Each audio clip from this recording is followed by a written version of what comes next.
उपस्थित महानुभावों का यह परम पावन दिन रक्षाबंधन पर्व हमें अपने जीवन में दिगंबर साधु संत मिल गए और आज हमें ये रक्षाबंधन पर्व मनाने का अवसर अपने जीवन में मिल रहा है। रक्षाबंधन पर्व जिसको हम वात्सल्य पूर्णिमा के नाम से भी जानते हैं, रक्षाबंधन पर्व को राखी पूर्णिमा के नाम से भी जानते हैं। रक्षाबंधन पर्व को धर्म और धर्मात्माओं की रक्षा करने के कारण जानते हैं। वर्ष में 12 पूर्णिमाएं आती हैं, लेकिन कुछ पूर्णिमाएं अपने जीवन में अनेक प्रकार के घटनाक्रम को लिए हुए होती है। अभी हमने चातुर्मास की स्थापना के दूसरे दिन हमने गुरु पूर्णिमा का महोत्सव मनाया था और आज श्रावण पूर्णिमा जिसको हम वात्सल्य पूर्णिमा के नाम से जानते हैं, शरद पूर्णिमा जो कि आसो शुक्ला पूर्णिमा के दिन आया करती है, कार्तिक पूर्णिमा अष्टानिका का अंतिम दिन और एक पूर्णिमा होती होली पूर्णिमा, जिस दिन सारा देश जो है होली में खेल करके अपने जीवन में अपने पर्व को मनाता है। ये रक्षाबंधन पर्व, इसमें हम लोगों के लिए, सारे देशवासियों के लिए, जिसमें रक्षा की चर्चा की जाती है, रक्षाबंधन जिसमें रक्षा का बंधन होता है और रक्षा करने के लिए बंधन की आवश्यकता होती है। जब तक इंसान अपने जीवन में बंधन को प्राप्त नहीं होता है, तब तक उसके जीवन की रक्षा नहीं कर सकते हैं। बंधन का नाम सुनते ही इंसान घबराने लगता है, क्योंकि वर्तमान का इंसान अपने जीवन में बंधना नहीं चाहता है, दूसरों को बांधने का प्रयत्न करता है, लेकिन स्वयं जब तक बंधेगा नहीं तब तक उसके जीवन में रक्षा नहीं हो सकती है। इसलिए रक्षाबंधन हम देखते हैं कि यदि व्यक्ति अपने जीवन में बंधन से घबरा जाए तो अपने जीवन में कभी सुरक्षित नहीं हो सकता है। आपने बगीचे में जाकर के देखा होगा कि उस बगीचे के अंदर गुलाब का फूल होता है। उस गुलाब के फूल में केवल वो अकेला नहीं होता है, उसके साथ में कांटे भी हुआ करते हैं। वो कांटे जो हैं गुलाब के दुश्मन नहीं हैं, गुलाब के शत्रु नहीं हैं, वे कांटे जो हैं उस गुलाब की रक्षा करने वाले होते हैं। इसी प्रकार से हमें अपने जीवन में अपनी रक्षा करना है, अपने परिवार की रक्षा करना है, अपने समाज की रक्षा करना है, अपने देश की रक्षा करना है, तो हमें अपने जीवन के अंदर जो है वह बंधन की आवश्यकता है। और जो बंधन में बंध जाता है वह अपने जीवन में सबकी रक्षा कर लेता है। जिस प्रकार से विष्णु कुमार मुनिराज ने अपने धर्म और धर्मात्माओं की रक्षा करके अपने जीवन के अंदर एक बहुत बड़ा आदर्श उपस्थित किया है। महानुभाव, रक्षाबंधन की कहानी तो बहुत लंबी है, अभी इतना समय नहीं है कि आपको पूरी कहानी सुना दें, लेकिन उस कहानी का आधार लेकर के हम अपनी थोड़ी सी बात करना चाहेंगे। जहां जीवन में किस किस प्रकार से घटनाएं हमारे जीवन में घटित हो जाया करती हैं और वे घटनाएं हमारे जीवन के अंदर हमें संवेदनशील बना दिया करती हैं। जब भगवान के ऊपर संकट आता है, मुनिराजों के ऊपर संकट आता है, उस समय जो है इस पृथ्वी पर रक्षा करने वाले बहुत दुर्लभ व्यक्ति हुआ करते हैं, क्योंकि राजा के सामने कोई बोल नहीं सकता है। आज तो वर्तमान का समय अलग प्रकार का है, क्योंकि लोकतंत्र चल रहा है।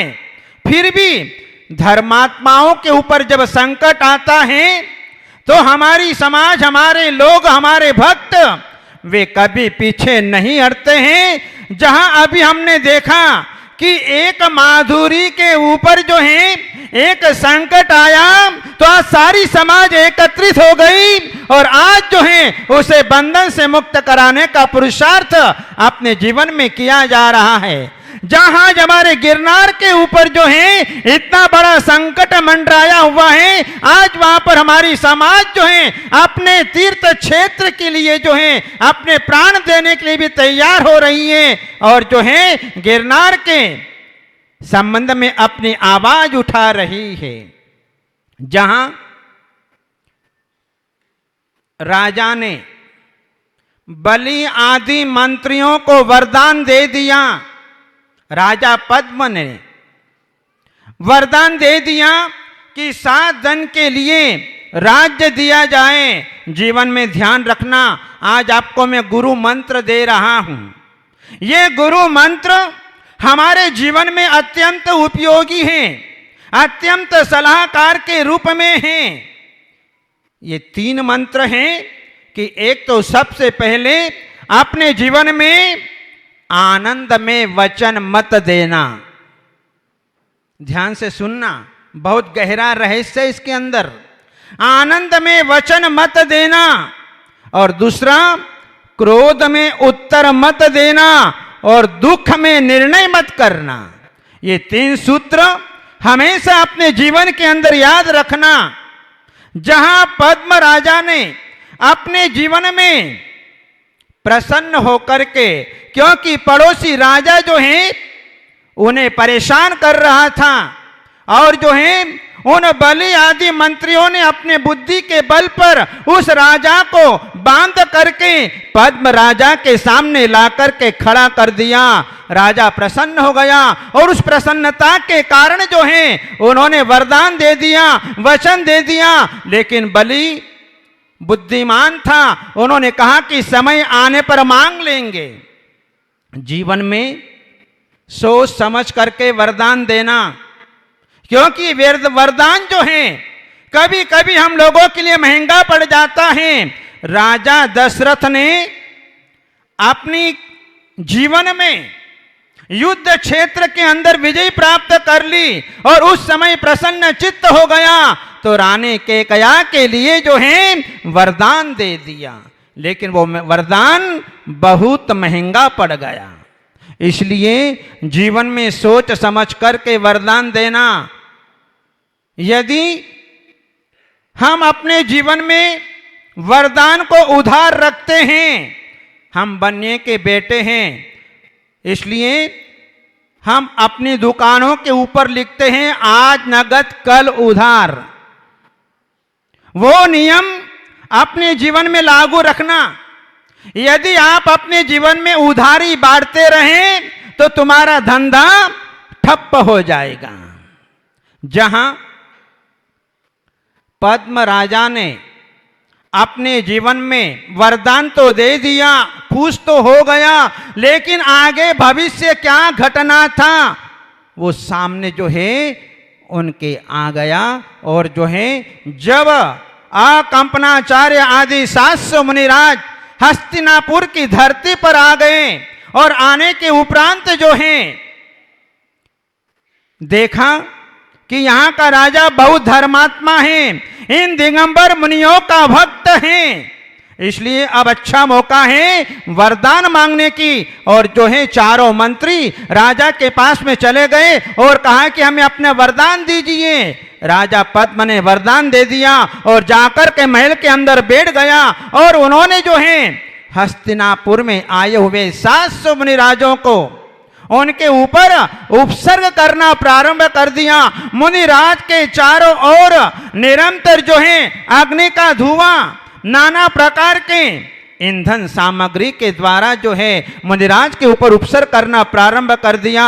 उसी समय जो है एक मुनिराज श्रुत सागर चंद्र नाम के मुनिराज, वे रात्रि में लघु शंका करने के लिए निकले और आकाश में श्रवण नक्षत्र कंपायमान होते हुए देखा। जब जब भी धरती पर श्रवण नक्षत्र कंपायमान होता है उस समय जो है देवशास्त्र गुरु के ऊपर किसी न किसी प्रकार का संकट अवश्य आया करता है। उनके मुख से आहा शब्द निकला। पास में ही शुल्लक विराजमान थे। शुल्लक ने पूछा कि गुरुदेव क्या बात हो गई, आपके मुख से आज आहा की आहट क्यों निकली? बोले कि घोर उपसर्ग। बोले कहां उपसर्ग हो रहा है? बोले हस्तिनापुर के अंदर। भगवान इसकी रक्षा कैसे होगी? बोले विष्णु कुमार मुनिराज पास में ही तपस्या रत है, वही मुनिराज इस समय उनके उपसर्ग को दूर कर सकते हैं। शुल्लक तत्काल गया, देर नहीं की, उसी रात्रि में गया और जाकर के निवेदन किया कि भगवान हस्तिनापुर के अंदर 700 मुनिराजों के ऊपर उपसर्ग हो रहा है और जो है उस उपसर्ग को दूर करने में आप ही समर्थ हैं, आपको विक्रिया रिद्धि प्राप्त हो गई है। मुनिराज को विश्वास नहीं हुआ, उन्होंने अपने विक्रिया रिद्धि की परीक्षा कर ली। एक हाथ लंबा किया, हाथ लंबा हो गया, उनको विश्वास हो गया और उसी समय जो है अपने पीछे कमंडल छोड़ करके उन्होंने वामन का रूप धारण करके उस यज्ञशाला में पहुंच गया और सुंदर ऋचाओं के माध्यम से उच्चारण करते हुए बलि राजा के पास में पहुंच गए और कहा कि मुझे 3 पेंड जगह चाहिए। बलि राजा ने कहा अरे तुम ब्राह्मण हो, तुम वामन हो, 3 पेंड जगह से तुम्हारा क्या होगा? तुम तो आज हीरे मोती माणिक मांग लो, आज मैं सब कुछ देने के लिए तैयार हूं। लेकिन विष्णु कुमार मुनिराज ने उन वामन ने जो है कहा कि नहीं, मुझे न तो हीरे चाहिए न मोती चाहिए, कुछ नहीं चाहिए, मुझे तो मात्र 3 पेंड जगह चाहिए, इसके अलावा कुछ नहीं चाहिए। राजा बलि ने मुनिराज के हाथ में जो है जल की धारा छोड़ी और संकल्प कर लिया और जैसे ही संकल्प किया विष्णु कुमार मुनिराज ने अपनी विक्रिया फैलाई। एक पैर फैलाया तो मेरू पर्वत के ऊपर चला गया, दूसरा पैर फैलाया तो कैलाश पर्वत पर चला गया। अब तीसरे पैर को रखने के लिए जगह नहीं मिली। सारी धरती में हलचल, सारे देवी देवता इनमें हलचल मच गई। सब लोग क्षमा मांगने लगे, लेकिन तीसरे पैर को रखने की जगह नहीं। राजा से कहा कि देव तीसरा पेड़ कहां रखूं? मुनिराज ने उस बलि के ऊपर जो है पैर रखा और पैर दबाया, चिल्लाने लगा मुझे क्षमा करो, मुझे क्षमा करो, मेरे प्राण भिक्षा दो। मुनिराज तो दयालु होते हैं और कहा कि सारा ये सब विघ्न बाधाएं दूर करो। और उसी समय जो है विष्णु कुमार मुनिराज के द्वारा उन 700 मुनिराजों की रक्षा अपने जीवन के अंदर हो गई। और आज जो है लाखों लाखों वर्ष आज हो गए कि हम रक्षा बंधन पर्व का दिन जो है हम यहां पर मनाते हुए चले आ रहे हैं। जिस समय 700 मुनिराजों का उपसर्ग दूर हुआ, उपसर्ग दूर होने के बाद में उन मुनिराजों को पारने के लिए उठाया। वैद्य लोगों से परामर्श करके कि इस समय इन मुनिराजों का गला धुएं से रुंधा हुआ है, आप किसी प्रकार का भोजन नहीं दे सकते हैं, इसलिए अत्यंत सुकोमल सुपाच्य जो है अमृत का खीर, दूध की खीर ही इन मुनिराजों को पारने के अंदर देना चाहिए। तब से जो है ये खीर का आहार जो है उस समय से हमारे समाज के अंदर जो है वह चला आ रहा है। महानुभावों, ये रक्षाबंधन पर्व बहुत गंभीरता को लिए हुए हैं। आज हमें अपने जीवन में दिगंबरत्व की रक्षा करनी है, हमें दिगंबरों की रक्षा करनी है, हमें चेतन अचेतन तीर्थों की रक्षा करनी है। ये रक्षा सूत्र कोई सामान्य सूत्र नहीं है, ये कहने को धागा है, लेकिन इस धागे के अंदर इतनी शक्ति है कि हम अपने जीवन में इस धागे के द्वारा सबकी रक्षा कर सकते हैं। ये प्रेम का धागा है, ये स्नेह का धागा है, ये धर्म का धागा है, ये वात्सल्य का धागा है। ये धागा, इसको कम मत समझना, ये बहुत बड़ा कीमती धागा है। जहां हम अपने जीवन में इस धागे का उपयोग करते हैं और आज के दिन एक भाई अपने बहन से अपने कलाई में रक्षा सूत्र बंधवाता है और यह भावना करता है कि जो है मैं अपने जीवन में सबकी रक्षा करूं। जिस समय बहन भाई के मस्तक पर तिलक करती है, जिस समय वह रक्षा सूत्र बांधती है, उस बहन के मन में यह भावना होती है कि मैं अपने जीवन में जितने भी भाई लोग हैं उन सबकी रक्षा करूं। ऐसे उदार भावना उस बहन के मन में होती है और भाई के मन में होती है। ये निश्चल प्रेम भाई और बहन का राखी का त्योहार, ये रक्षा बंधन का पर्व जो है वह मनाया जाता है। लेकिन वर्तमान में जो है ये अलग प्रकार का रूप धारण कर लिया। आज बहन जो है उसके मन में ये भावना रहती है कि मैं भाई के ऊपर तिलक करने जा रही हूं तो भाई मुझे 25,000 रुपए का लिफाफा देगा, मुझे सुंदर सी साड़ी मिलेगी।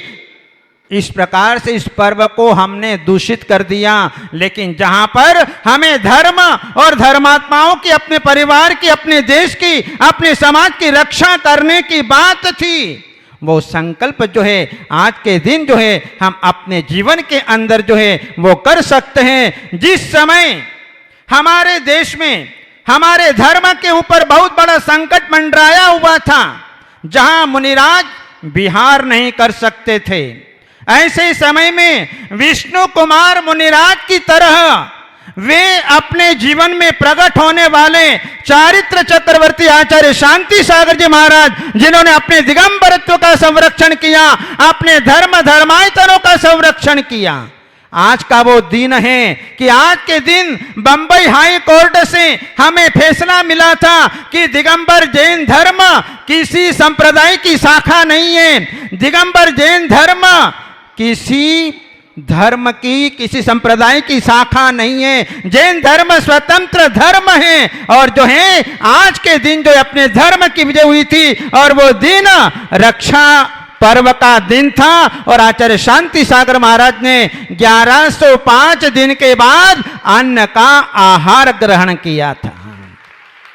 हमने अपना आराध्य माना और श्रेयांसनाथ भगवान के माध्यम से हमारे सम्य शिखर की तीर्थ वंदना हुई, आसाम की यात्रा हुई, गुवाहाटी, बंगाल, उड़ीसा, बिहार आदि में जो है नाना गांव में जो है प्रभावना करते हुए आज यूपी, एमपी, राजस्थान में जो है आज धर्म प्रभावना यहाँ पर चल रही है। इस प्रकार से जो है आप अपने जीवन में निरंतर फले फूले और अपने जीवन में कल्याण का मार्ग प्रशस्त करें। इन्हें मंगलमय भावनाओं के साथ बोलिए श्रेयांसनाथ भगवान की।